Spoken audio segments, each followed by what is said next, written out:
For more than 3 decades, the work of Legal Voice has been my passion.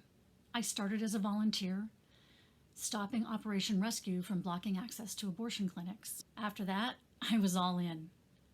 You know, you who have received calls and emails and notes from me, asking you to chip in and work alongside us, that this has not just been any old job for me. This has been my life's work. And what incredible work we have done together. More than 40 years ago, the founders of the Northwest Women's Law Center met in a living room in Madrona to figure out how to create a women's rights legal organization for the Northwest. Cynthia Gillespie placed a call to a colleague and a mentor for advice. And on the other end of the line was Ruth Bader Ginsburg.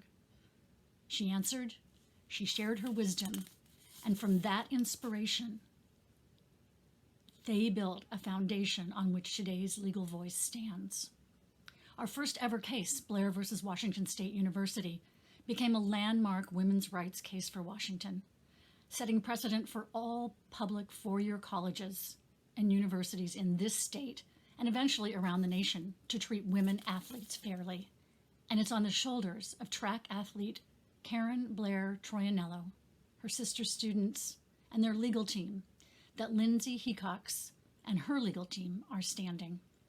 The state of Idaho this year passed a transphobic law that banned Lindsay and other trans girls and women from participating in girls and women's athletics, and also required invasive testing for any girl or woman whose gender was questioned by anyone.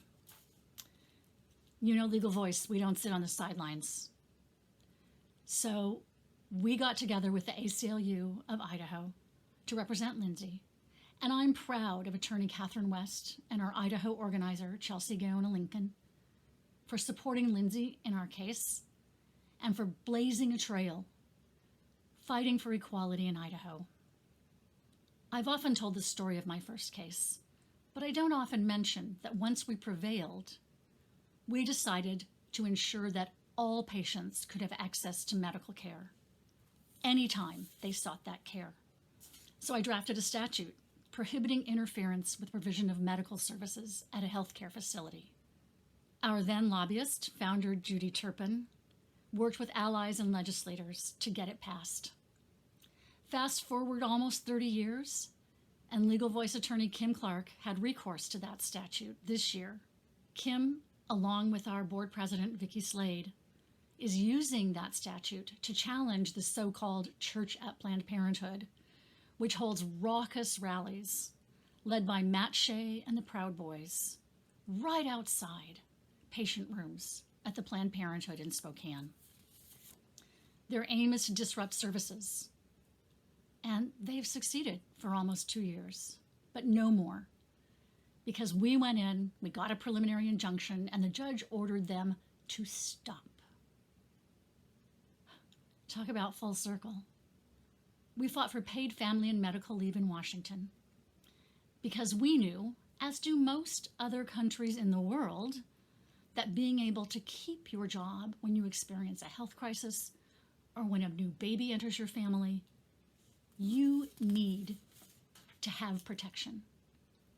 And this year, of all years, has shown us exactly how important it is. So many Washington families have been able to take advantage of the state's paid leave program to take care of family members suffering from COVID-19. And in a health pandemic that is hitting Latinx, Black, Pacific Islander, and communities of color and immigrant communities harder than anybody else, it's reassuring to know that Washington's paid family and medical leave program does not take immigration status into account when determining eligibility. Unfortunately, the same cannot be said for unemployment and other social safety net programs. That's why Legal Voice, through the work of Andrew Koshap, joined the fight this summer to convince Governor Inslee to dedicate funding to the Undocumented Workers Relief Fund, and why we will continue to work for worker support and protections, especially for immigrant and isolated workers.